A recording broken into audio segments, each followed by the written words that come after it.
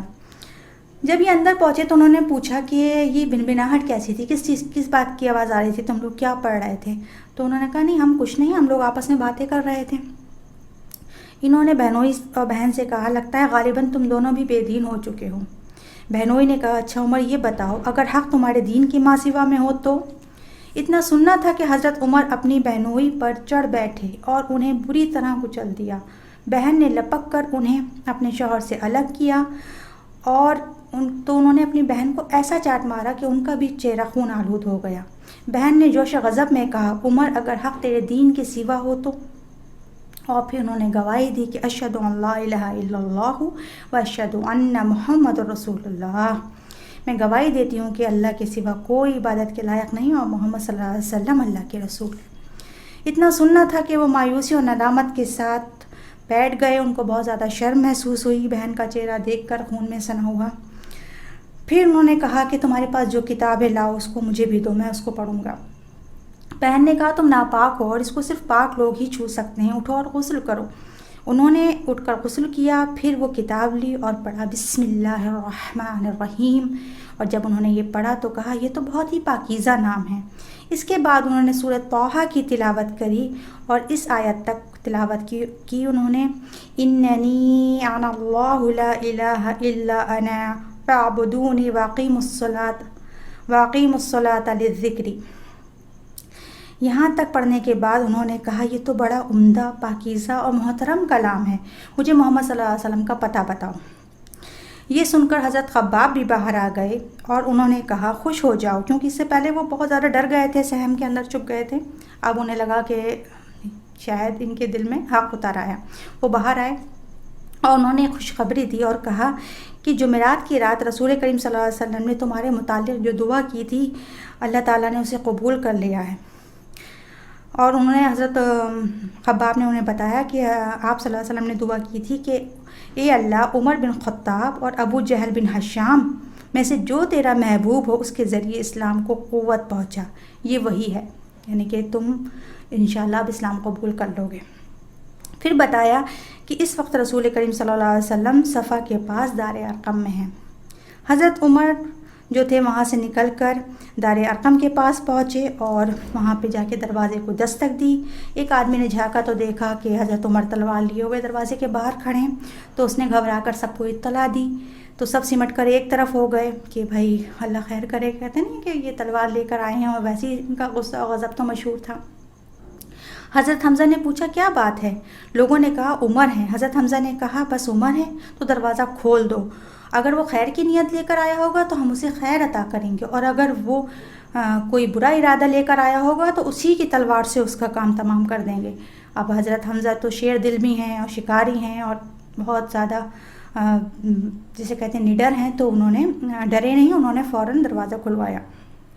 ادھر رسول اللہ صلی اللہ علیہ وسلم اندر تشریف فرما رہے تھے، آپ پر وحی نازل ہو رہی تھی، وحی نازل ہو چکی تو وہ بیٹھک میں تشریف لائے آپ صلی اللہ علیہ وسلم، اور تلوار کا پرتلے کو پکڑ کر اور آپ صلی اللہ علیہ وسلم کا حضرت عمر کے کپڑے سمیت ان کو جھنجھوڑا اور فرمایا عمر کیا تم اس وقت تک باز نہیں آؤ گے کہ جب تک اللہ تعالیٰ تم پر بھی ویسی ہی ذلت اور رسوائی اور عبرتناک سزا نازل نہ فرما دے جیسے کہ ولید بن مغیرہ پر نازل ہو چکی؟ یا اللہ یہ عمر بن خطاب ہے، یا اللہ اس عمر بن خطاب کے ذریعے اسلام کو عزت اور قوت عطا فرما۔ حضرت عمر نے وہیں فرمایا اشہد ان لا الہ الا اللہ وانک رسول اللہ۔ اب دیکھیے یہاں سے ہمیں ایک چیز اور بھی پتہ چلتی ہے کہ اگر ہمیں لگ رہا ہے کہ کوئی اسلام کا شدید مخالف ہے، کوئی دین کو کا مخالفت کر رہا ہے، تو ہمیں تب بھی مایوس نہیں ہونا چاہیے، ہمیں جو ہے وہ ہوپ رکھنی چاہیے اور دعا کرتے رہنا چاہیے۔ آپ صلی اللہ علیہ وسلم نے حضرت عمر کے لیے دعا کی تو شدید مخالفت کے بعد بھی اللہ تعالیٰ نے ان کے دل کو، ان کے سینے کو کھول دیا اسلام کے لیے۔ اس کے بعد یہ ہوا کہ جب حضرت عمر اسلام لے آئے تو اب انہوں نے سوچا کہ میں اب سب سے پہلے کس کو بتاؤں جا کر کے، کیونکہ حضرت عمر چھپ کے بیٹھنے والوں میں سے نہیں تھے، ایک انسان کا الگ مزاج ہوتا ہے، وہ ایک الگ مزاج کے تھے۔ انہوں نے کہا کہ نہیں، میں اپنے دین کو، اپنے اسلام کو چھپا کر نہیں رکھوں گا، تو انہوں نے سوچا کہ سب سے پہلے کس کو بتاؤں، تو سوچا کہ سب سے بڑے دشمن کو ہی جا کر سب سے پہلے بتاتا ہوں، تو وہ سیدھے ابو جہل کے پاس پہنچے کیونکہ وہ سب سے شدید مخالفت میں تھا، اور اس کے دروازے کو کھٹکھٹایا، وہ باہر آیا، اس نے کہا اہلاً و سہلاً، یعنی کہ اس وقت جو ویلکم کرتے تھے عربی میں، خوش آمدید، کیسے آنا ہوا، اس نے پوچھا۔ حضرت عمر بولے میں تمہیں یہ بتانے آیا ہوں کہ میں اللہ پر اور رسول اللہ صلی اللہ علیہ وسلم پر ایمان لا چکا۔ یہ سنتے ہی اس کو اتنا غصہ آیا کہ اس نے ان کے منہ پر دروازے کو بند کیا اور کہا کہ اللہ تیرا برا کرے اور جو تو کچھ لے کر آیا ہے اس کا بھی برا کرے۔ اب دیکھیں یہاں پر بار بار ہم دیکھ رہے ہیں کہ یہ اللہ کا نام لے رہے ہیں اور اللہ کا نام لے لے کر ہی بات کر رہے ہیں، بار بار اللہ کی قسمیں کھا رہے ہیں. تو صرف اللہ کو مان لینے سے اسلام یا ایمان مکمل نہیں ہوتا جب تک کہ رسول اللہ صلی اللہ علیہ وسلم کو بھی نہ مانا جائے اور قرآن کو نہیں مانا جائے. یعنی کہ کیونکہ کتنے یہودی نصرانی سب اللہ کو مانتے ہیں لیکن کیا کرتے ہیں، وہ آپ صلی اللہ علیہ وسلم پر ایمان نہیں لاتے. تو آپ صلی اللہ علیہ وسلم پر ایمان لانا، ان کی عزت، ان کی تعظیم بھی اتنی ہی ضروری ہے جتنی کہ ہمیں اللہ پر ایمان لانا ضروری ہے. تو یہ دونوں چیزیں مل کر ہی ایمان جو ہے وہ مکمل ہوتا ہے. اور بہت سے لوگ جو ہیں وہ قرآن کو بھی مانتے ہیں کہ اللہ کا کلام ہے، لیکن حدیث کا انکار کرتے ہیں اور کہتے ہیں کوئی اللہ کی بات ہے، کوئی یہ ضروری ہے، کوئی یہ فرض ہے. تو ہمیں ایسی چیزوں سے بھی بچنا چاہیے. حدیث کا انکار، سنت کا انکار، یہ بھی جو ہے بہت بہت سخت گناہ میں آتا ہے. یعنی کہ اس انسان کا ایمان ہی مکمل نہیں ہے جو آپ صلی اللہ علیہ وسلم کی اطاعت نہ کریں. اس کے بعد یہ اپنے ماموں کے پاس گئے جو عاصی بن ہاشم تھے، اور انہیں اس بات کی خبر دی تو وہ بھی جو ہے وہ گھر کے اندر گھس گئے. اب ہر انسان ہی سوچ رہا ہے کہ عمر یہ تو خود مسلمانوں کو مارتا تھا، یہ تو خود اتنا سخت تھا، آج اسے کیا ہوا، یہ کیسے مسلمان ہو گیا. اور سب کو بڑا ناگوار گزرا اور سب جو ہیں وہ برا مان رہے ہیں. اس کے بعد یہ جو تھے وہ ایک اور شخص کے پاس گئے، وہ تھا جمیل بن معمر. یہ شخص کسی بھی بات کا ڈھول پیٹنے میں پورے قریش میں سب سے زیادہ ممتاز تھا. ہوتا ہے نا کچھ انسان ایسے ہوتے ہیں کہ انہیں تو بس خبر مل جائے اس کو پورے شہر میں وہ جنگل کی آگ کی طرح پھیلا دیتے ہیں. تو وہ اسی طرح کا ایک شخص تھا، اور یہ جان اس کے پاس کیوں گئے؟ تاکہ یہ خبر جو ہے یہ سب کو پھیلا دے. مطلب وہ چھپانا نہیں چاہتے تھے اپنا دین، تو وہ انہوں نے چاہا کہ خبر ڈھول پیٹ دے اس کا. تو وہاں پہ گئے اور اس کو بتایا، اور جیسے ہی انہوں نے بتایا اس نے شور مچانا شروع کر دیا کہ خطاب کا بیٹا بے دین ہو گیا، خطاب کا بیٹا بے دین ہو گیا. تو انہوں نے کہا کہ یہ جھوٹ بول رہا ہے، میں بے دین نہیں ہوا ہوں بلکہ میں مسلمان ہو گیا ہوں. اب یہ سنتے ہی لوگ حضرت عمر کے اوپر ٹوٹ پڑے. اب لوگ حضرت عمر کو مار رہے تھے اور حضرت عمر لوگوں کو مار رہے تھے، یہاں تک کہ سورج سر پہ چڑھایا اور حضرت عمر تھک کر بیٹھ گئے. اب دیکھیے یہ پہلے شخص ایسے ہیں کہ جو مار کھا کر چپ نہیں بیٹھے یا دین اسلام لانے کے بعد خاموش ہو کر نہیں بیٹھے، ورنہ تو جو اسلام لا رہا تھا اس کو مارا جا رہا تھا، اس کو تکلیفیں دی جا رہی تھیں، اور اس کے وہ اتنا بھی نہیں تھا کہ وہ بدلہ لے سکے، وہ کچھ کہہ سکے. لیکن حضرت عمر نے پہلے شخص تھے جو اسلام لانے کے بعد اسلام کے خلاف انہوں نے اپنا ہاتھ اٹھایا اور انہوں نے اپنے دین کو نہیں چھپایا. اس کے بعد یہ گھر واپس ہوئے تو مشرکینوں نے ایک پلان بنایا کہ چلو ہم سب جمع ہوتے ہیں اور حضرت عمر کو جا کر، کیونکہ اکیلے تو ہمت نہیں تھی کسی کی بھی جا کر کہ وہ حضرت عمر سے جو ہے وہ آمنا سامنا کر سکے. تو سب کے سب جمع ہو کر حضرت عمر کو قتل کرنے کے ارادے سے گھر سے نکلے، پورا ریلا بنا کر. لیکن جیسے میں نے ابھی بتایا تھا کہ جہاں جہاں مخالفتیں شدید ہوتی ہیں وہاں وہاں اللہ تعالیٰ کی مدد بھی آتی ہے. تو اللہ تعالیٰ نے اس وقت عاص بن وائل سہمی کو بھیج دیا. وہ جو تھے وہ بنو سہم سے تھے قبیلے سے، اور ان کے جو تھے بنو عدی جو تھے ان سے کیا تھے، ان سے وہ تھے حلیف تھے. یہ اس وقت حلیف بنا کر قسم لے کر دوستی کی جاتی تھی اور ایک دوسرے کے قبیلے کا ہر تکلیف میں، ہر غم میں، ہر مشکل میں ساتھ دینے کا وعدہ کیا جاتا تھا. تو انہوں نے پوچھا آس نے کہ تم لوگ کدھر جا رہے ہو ان سب سے؟ تو انہوں نے کہا کہ خطاب کا بیٹا بے دین ہو گیا، ہم اس کو مارنے جا رہے ہیں. تو انہوں نے کہا کہ اس کی طرف کوئی راہ نہیں ہے، یعنی کہ تم اس کا کچھ نہیں بگاڑ سکتے، ہم اس کے ساتھ ہیں. تو وہ واپس لوٹ گئے. اب اس کے بعد دیکھتے ہیں کہ مسلمان جب ہو گئے حضرت عمر تو اسلام کو بہت ہی قوت و طاقت اور عزت ملی. لیکن اس سے پہلے جو تھے مسلمان چھپ چھپ کر نمازیں پڑھتے تھے، وہ اس بات پر قادر نہ تھے کہ مسجد الحرام جائیں اور کھلم کھلا نماز پڑھیں. تو ایک دن حضرت عمر نے رسول اللہ صلی اللہ علیہ وسلم سے پوچھا کہ کیا ہم حق پر نہیں ہیں؟ تو انہوں نے کہا کہ بے شک ہم حق پر ہیں. تو اس پر حضرت عمر نے کہا تو پھر چھپنا کیسا؟ اس ذات کی قسم جس نے آپ کو حق کے ساتھ بھیجا ہے، ہم ضرور باہر نکلیں گے. چنانچہ مسلمان نبی کریم صلی اللہ علیہ وسلم کو ہمراہ ہو کر، یعنی کہ ان کو ساتھ لے کر 2 صفوں میں، یعنی کہ 2 لائنز میں نکلے. ایک لائن کو جو تھا وہ لیڈ کر رہے تھے حضرت حمزہ رضی اللہ تعالیٰ عنہ، اور دوسری کو حضرت عمر. اور یہ لوگ جو ہیں 2 قطاروں میں 2 لائنز میں کہاں پہنچے؟ مسجد الحرم پہنچے. اور جب قریش نے ان کو دیکھا تو ان کے دلوں پر ایسی چوٹ لگی کہ جیسی کہ اب تک نہیں لگی تھی. یعنی کہ قریش کے لیے سب سے بڑا دھکا تھا ان کے دلوں پر، اور وہیں سے ان کا نام جو تھا حضرت عمر کا جو لقب تھا وہ فاروق پڑا. فاروق کہتے ہیں فرق کرنے والے کو، حق اور باطل میں فرق کرنے والا۔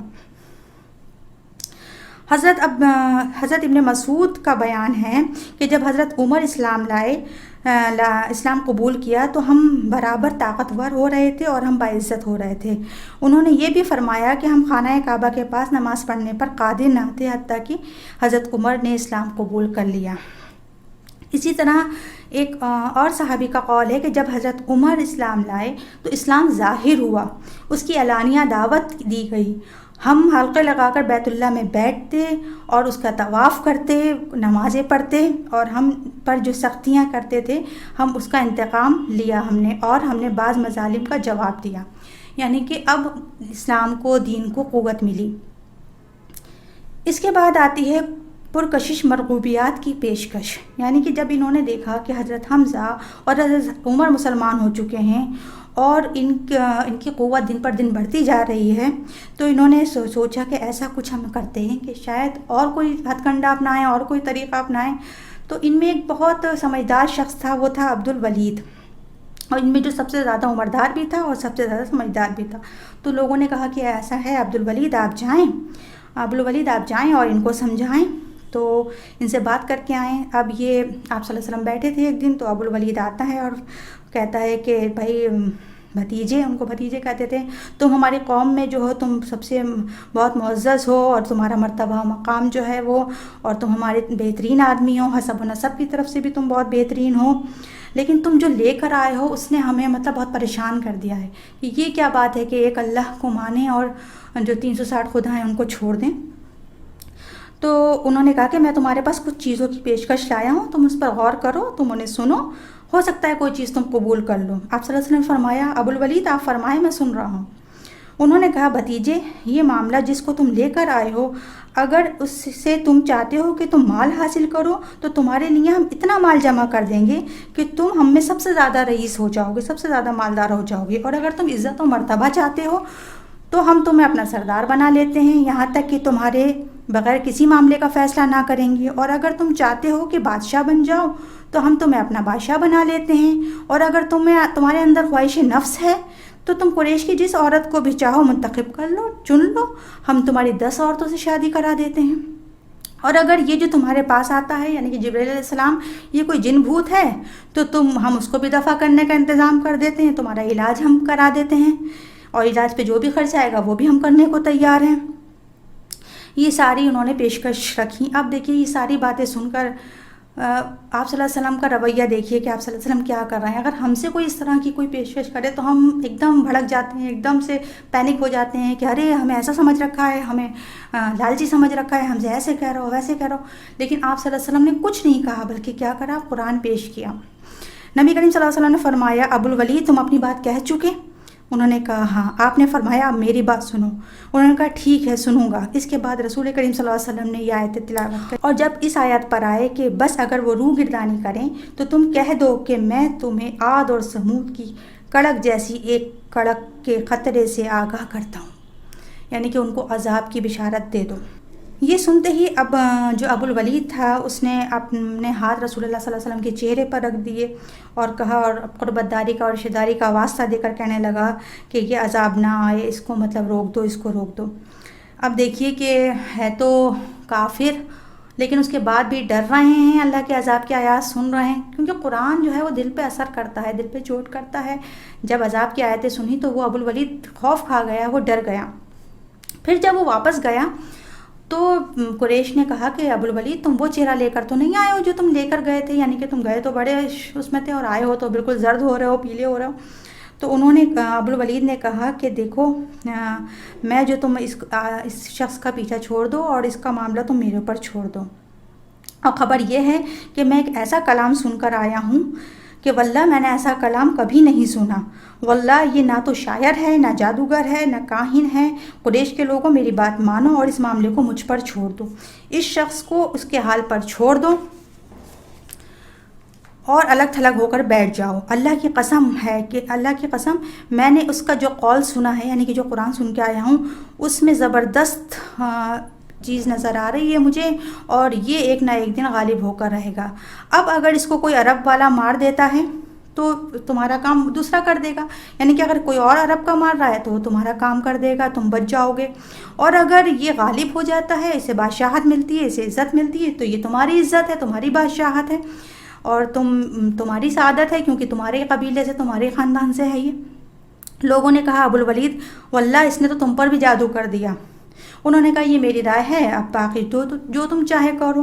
وہ سمجھدار آدمی تھے, انہوں نے سمجھایا بھی, لیکن کسی نے ان کی بات نہیں مانی. اس کے بعد بھی لگاتار یہ لوگ جو ہیں آپ صلی اللہ علیہ وسلم کی مخالفتیں کرتے رہے. پھر یہ عذاب کی جلدی کرتے رہے کہ یہ عذاب کے وعدے کرتے ہیں تو یہ عذاب کیوں نہیں آتا. تو اللہ تعالیٰ نے اس پہ بھی قرآن میں کافی ساری آیات جو تھیں نازل فرمائیں. اب مشرکینوں کی حیرت جو تھی اس قدر بڑھ گئی تھی اور یہ بہت زیادہ پریشان ہو رہے تھے کہ یہ ہو کیا رہا ہے. دن پر دن مسلمان کی تعداد بھی بڑھ رہی ہے, اسلام لانے والوں کی, اور ان کی جو ہے یہ بنو ہاشم و بنو مطلب جو ہیں وہ بھی ان کا ساتھ نہیں چھوڑ رہے ہیں. تو انہوں نے ایک نئی تدبیر سوچی, انہوں نے ایک خفیہ میٹنگ کری اور مکمل بائیکاٹ کا فیصلہ کیا. اب انہوں نے کیا کرا, انہوں نے کہا کہ وہ لوگ جو بنو ہاشم اور بنو مطلب کا بائیکاٹ کریں گے, مطلب انہوں نے ایک فیصلہ کیا اور اس میں یہ تھا کہ ہم لوگ جو ہیں وہ بنو ہاشم کا اور بنو مطلب کا بائیکاٹ کریں گے, اور عہد کرتے ہیں کہ نہ تو ان کے ساتھ شادی بیاہ کریں گے, نہ ان کے ساتھ خرید فروخت کریں گے, نہ ان سے بات چیت کریں گے, نہ کبھی کسی طرح کی کوئی صلح قبول کریں گے, اور نہ ہی ان کے ساتھ کوئی مروت برتیں گے, یہاں تک کہ یہ رسول اللہ صلی اللہ علیہ وسلم کو قتل کرنے کے لیے ہمارے حوالے کر دیں. جب انہوں نے دیکھا کہ کسی صورت پہ جو ہیں وہ یہ لوگ آپ صلی اللہ علیہ وسلم کو ہمارے حوالے نہیں کر رہے ہیں, تو انہوں نے اتنی بڑی سازش رکھی اور مکمل بائیکاٹ کا اعلان کیا. اور اس کو باقاعدہ ایک پیپر پہ لکھا گیا, اور لکھنے والا جو تھا وہ تھا بغیض بن عامر بن ہاشم. نام ہی اس کا دیکھیے بغیض, بغض سے ہے, بغض رکھنے والا. تو ایسا انسان تھا کہ آپ صلی اللہ علیہ وسلم نے اس کو بد دعا دی, تو کہتے ہیں اس کے بعد یہ کچھ لکھنے کے لائق نہیں رہا تھا. اس نے وہ کانٹریکٹ لکھا تھا اور لکھ کر وہ کعبے پہ لٹکایا گیا تھا, کعبے کے اندر دیوار پر. اب جب یہ کانٹریکٹ ہو گیا اور سب کچھ ہو گیا فائنل, تو اس کے بعد ابو لہب کو چھوڑ کر سارے بنو ہاشم و بنو مطلب خواہ مسلمان ہوں یا کافر شیب بنی طالب میں سمٹ کر آ گئے. ابو لہب کیوں چھوڑ دیا گیا؟ کیونکہ ابو لہب تو پہلے ہی سے آپ صلی اللہ علیہ وسلم کا اتنا مخالف تھا, چچا ہونے کے بعد آپ کی اتنی مخالفت کرتا تھا, آپ کو اتنا اذیتیں دیتا تھا, تو پہلے ہی سے ابو لہب کی پارٹی میں تھا, تو وہ تو آرام سے رہا. باقی جتنے تھے وہ سب چاہے مسلمان تھے چاہے غیر مسلمان تھے. غیر مسلمانوں کو کیوں بھیجا گیا؟ کیونکہ اس وقت قبائل سسٹم تھا, اور قبیلے میں یہ ہوتا تھا کہ اگر ایک بھی انسان نے تو پورا قبیلہ اس کی سپورٹ کرتا تھا. تو مسلم تھے یا نان مسلم تھے, وہ سب کے سب جو تھے آپ صلی اللہ علیہ وسلم کی سپورٹ میں تھے, قبیلے کی وجہ سے کہ وہ ان کے قبیلے کے تھے. تو سب کو سزا دی گئی اس چیز کی کہ آپ صلی اللہ علیہ وسلم کی سپورٹ کیوں کر رہے ہیں. تو ان سب کو جو ہے وہ ان کا بائیکاٹ کیا گیا اور انہیں شیب بنی طالب میں بھیج دیا گیا. وہاں پہ نہ چارہ تھا, نہ پانی تھا, نہ کھانا تھا, نہ تاجر ان کے ساتھ کوئی بزنس کر سکتے تھے. چنانچہ یہ لوگ سخت مشقت میں پڑ گئے, یہاں تک کہ درختوں کے پتے اور چمڑے کھا کے اور فاقوں پہ فاقے کر کے انہوں نے وقت گزارا. حتیٰ کہ عورتوں اور بچوں کی بھوک سے بلکنے کی آوازیں گھاٹی کے باہر سنی جاتی تھیں. ان کے پاس کوئی چیز نہیں پہنچ سکتی تھی, اور اگر پہنچتی بھی تو چھپ چھپا کر. چنانچہ حکیم بن حزام جو تھا وہ اپنی پھپھی حضرت خدیجہ کے لیے کبھی کبھی گیہوں بھجوا دیتا تھا. یہ لوگ گھاٹی میں صرف حرمت والے مہینوں میں ہی باہر آ سکتے تھے, اور باہر آ کر یہ کچھ تھوڑی بہت خرید فروخت کرتے. لیکن جو باہر سے قافلے آتے تھے تو ان کے وہ مال جو لاتے تھے تو مکہ والے اس کے اتنے زیادہ پیسے لگا دیتے تھے کہ یہ لوگ خرید بھی نہیں پاتے تھے, اور زیادہ قیمت دے کے وہ لوگ وہ مال خرید لیتے تھے. یعنی کہ ہر طرح سے پریشان کیا جا رہا تھا. لیکن اس کے بعد بھی رسول کریم صلی اللہ علیہ وسلم اتنی سختیوں کے بعد بھی اللہ کی طرف مسلسل دعوت دیے جا رہے تھے. اور ایام حج کے موقع پہ آپ جو تھے عرب قبائل کے پاس جاتے اور ان کو جا کر دعوت دیتے. اب آپ دیکھیے کہ اتنی سختیاں ہیں, اتنا مشکل حالات ہیں, آپ سب بائیکاٹ ہو گیا, گھر سے بے گھر ہو گئے, کھانے پینے کو کچھ نہیں ہے, پتے کھا رہے ہیں, چمڑا کھا رہے ہیں. اور یہ صرف 1 یا 2 دن کی بات نہیں ہے, مکمل 3 سال بائیکاٹ رہا ہے یہ, اور اس کے بعد بھی کام نہیں چھوٹا. اور ہم لوگ کیا کرتے ہیں, ہمیں تو ایک وقت کی چائے نہیں ملے تو ہم سب سے پہلے اپنا کام چھوڑ دیں. چائے صبح سے نہیں پیے, میرے تو سر میں درد ہو رہا ہے, ناشتہ آج نہیں کیا, آج دوپہر کا کھانا نہیں کھایا ٹھیک سے, رات میں نے کھانا نہیں کھایا تھا, میں تو ابھی بھی بھوکی سوئی ہوں, اور صبح سے کام میں لگی ہوئی ہوں. کام چھوڑنے کے لیے ہمیں ایک وقت کا کھانا, ایک وقت کا ناشتہ نہ ملے تو ہم بہانے بناتے ہیں. 3 سال مسلسل اس اذیت و تکلیف میں رہیں، اور اس کے بعد بھی، اور صرف آپ صلی اللہ علیہ وسلم ہی یہ کام تو نہیں چھوڑا، بلکہ دیکھیے اور لوگوں کو بھی دیکھیے کہ کوئی یہ نہیں کہہ رہا ہے کہ اللہ کے رسول کو کوئی برا بھلا کہے کہ تمہاری وجہ سے ہم کہاں آ کے پھنس گئے، ہمیں کہاں مشکل میں لا کے ڈال دیا، ہمیں کہاں اس اذیت میں لا کے ڈال دیا. کوئی کچھ نہیں کہہ رہا ہے، سب صبر و تحمل کے ساتھ وہ وقت گزار رہے ہیں. پھر یہاں پہ ایک بیوی کا کردار بھی پتہ چلتا ہے کہ حضرت خدیجہ کو آپ دیکھیے، کتنی رئیس عورت، کتنی پیسے والی عورت، فاقوں پہ فاقے کر رہی ہیں، پتے کھا رہی ہیں. آج ہم بہت بڑے بڑے دعوے کرتے ہیں، میں اور آپ، کیا ہم میں سے کوئی عورت یہ دعویٰ کر سکتی ہے یا اپنے شوہر سے یہ کہہ سکتی ہے کہ میرے شوہر میں حرام کا ایک لقمہ نہیں کھاؤں گی، بھلے ہی میں پتے کھا کے اپنا دن گزار دوں؟ ہمیں تو اگر کھانا تو کھانا، اگر ہمیں 2 دن ہماری مرضی کا کھانا نہ ملے، ہماری پسند کا کھانا نہیں ملے، تو ہمارا تو دل دماغ سب خراب ہو جاتا ہے. اور دیکھیے یہاں پر صبر کی مثالیں ہیں یہ لوگوں. پھر ہم چاہتے ہیں کہ ہمیں جنت ان جیسی ملے، ہم جنت میں ان کے ساتھ ہوں. ان جیسا صبر، ان جیسا تحمل، ان جیسا جو ہے قربانیاں ہر کوئی نہیں دے سکتا. اسی میں حضرت سعد بن ابی وقاص، وہ بھی اسی اس میں تھے، ان کے واقعات میں ملتا ہے کہ کہتے ہیں کہ میرے پیر تلے کوئی گیلی سی کوئی چیز آئی، تر چیز آئی، اور اندھیرا تھا، میں نے اس کو اٹھا کر منہ میں رکھ لیا. مجھے نہیں آج تک پتا کہ وہ کیا چیز تھی. کہتے ہیں بھوک کا یہ عالم تھا، اس قدر شدت تھی. ایک بار کہتے ہیں کہ پیشاب تلے کسی چیز کی کھڑ کھڑ کی آواز آئی، دیکھا تو اونٹ کا چمڑا تھا، اس کو دھویا، پاک کیا، اس کو جلایا، اس کا چورن بنایا، کوٹ کے 2 پتھروں کے درمیان اس پہ 3 دن گزارے. کس قدر فاقہ کشی، کس قدر بھوک، اور اس کے بعد بھی دین پہ قائم رہے، اس کے بعد بھی دین کا کام نہیں چھوڑا. لیکن اللہ تعالیٰ، جیسے کہ پھر بار بار وہی بات آ رہی ہے کہ کتنی ہی مشکلیں ہوں، اللہ تعالیٰ کہیں نہ کہیں راستہ ضرور نکالتا ہے. ان مع العسر یسرا. صحیفہ چاک اور بائیکاٹ ختم. کوئی 3 برس بعد اس ظلم کے خاتمے کا وقت آیا.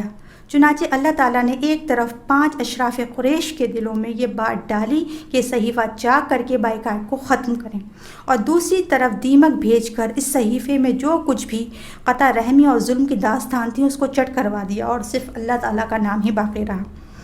اب یہ 5 جو لوگ تھے، اس میں سب سے پہلے ہیں ہشام ابن عمرو ابن حارث. انہوں نے جا کر ملے یہ زمیر بن ابو امیہ سے.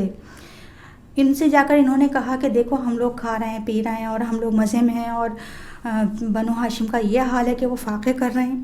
تو انہوں نے کہا آپ جائیے، آپ کی تو رشتہ داری ہے، رشتہ داریاں قربت یاد دلائیں.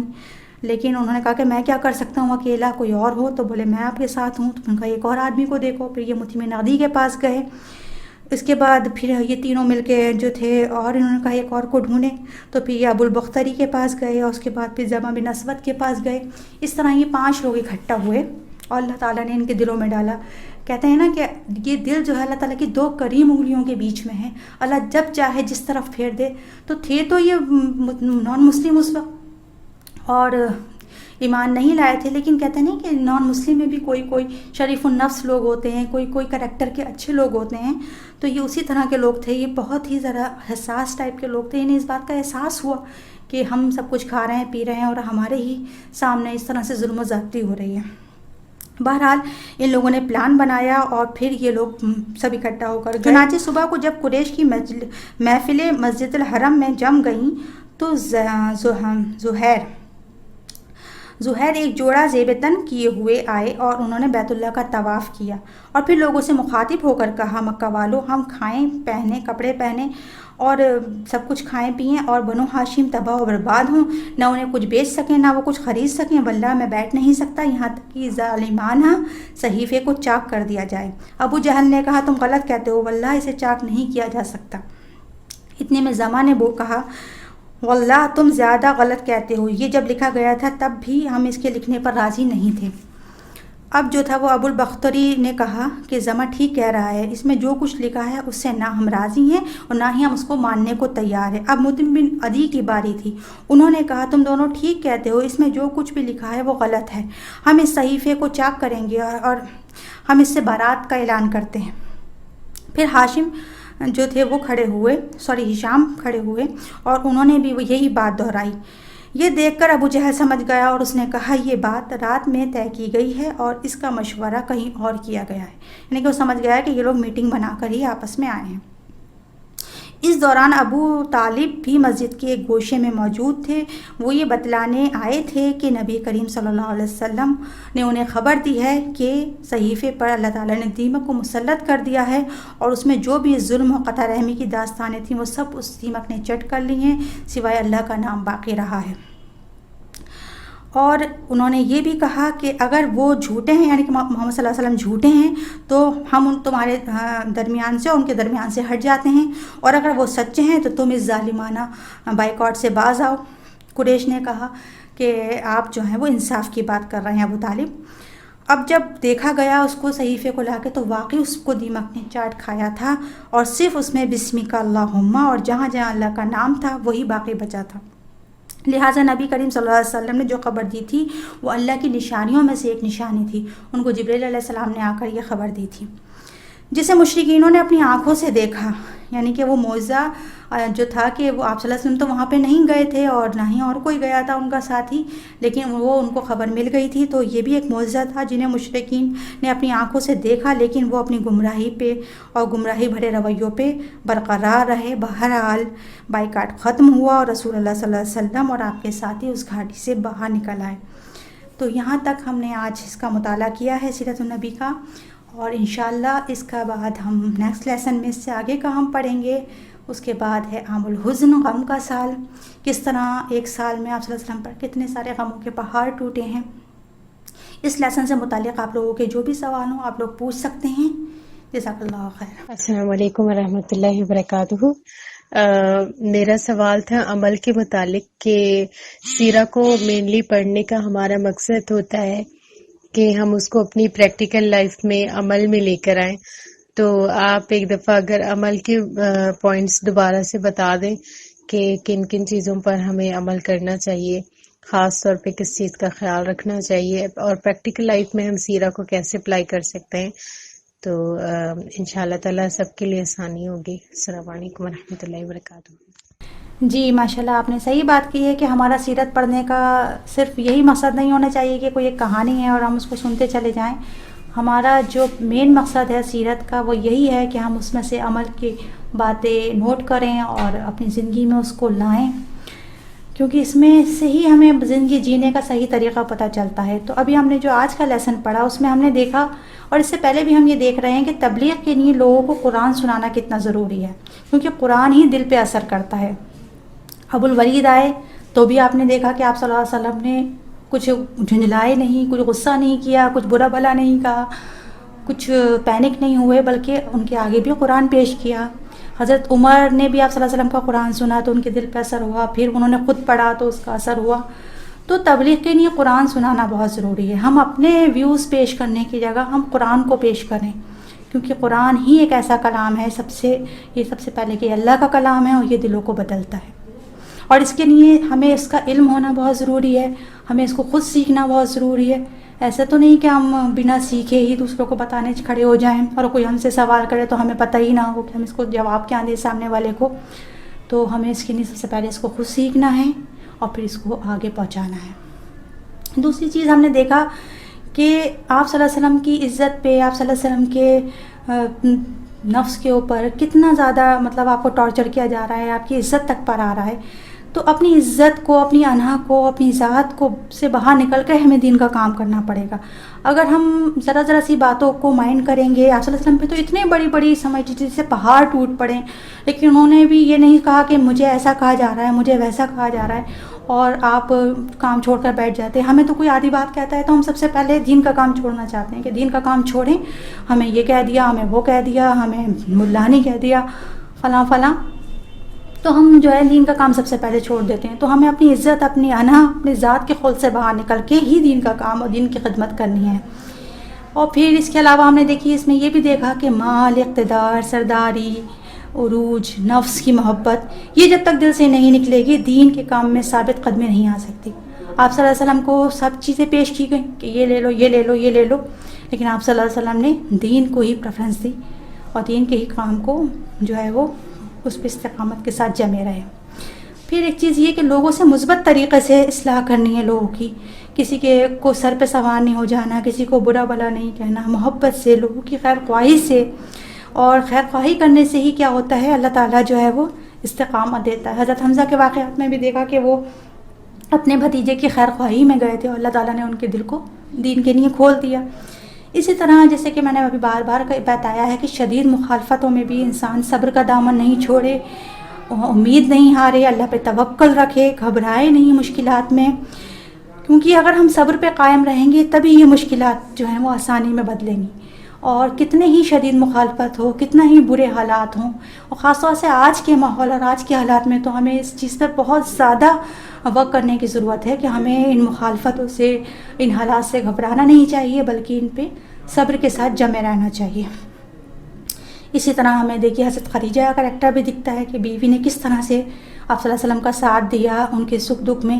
تو ہمیں بھی ایسی اچھی بیوی بننا ہے کہ ہم اپنے شوہر کا ہر مشکل میں, ہر پریشانی میں ساتھ دیں, اور پھر لوگوں سے نہیں ڈرنا ہے, اللہ سے ڈرنا ہے, لوگوں کے خوف کو نکالنا ہے. اگر آپ صلی اللہ علیہ وسلم لوگوں کا خوف لے کے بیٹھ جاتے تو پھر آپ صلی اللہ علیہ وسلم ایک کے بعد ایک آپ دیکھ رہے ہیں کہ واقعات ہو رہے ہیں, اور آپ اس کے بعد بھی مسجد الحرم میں آ رہے ہیں, نماز پڑھ رہے ہیں, لوگوں کو دین کی دعوت دے رہے ہیں, کام نہیں چھوڑ رہے ہیں. تو ہم مستقل دیکھتے گئے کہ آپ صلی اللہ علیہ وسلم نے اپنا کام نہیں چھوڑا. تو ہمیں بھی دین کے کام میں استقامت رکھنی ہے. ایک دن کا کام نہیں ہے کہ ایک دن جو جذبے کے ساتھ ہم کھڑے ہو گئے اور ہم نے دین کی دعوت کر دیا, اس کے بعد ہم گھر میں بیٹھ گئے. اس میں اللہ تعالیٰ ہمیں استقامت عطا فرمائے. اور کوئی سوال؟ السلام علیکم باجی, میرا سوال یہ ہے کہ ابو لہب اور ابو جہل دونوں کیا بھائی تھے؟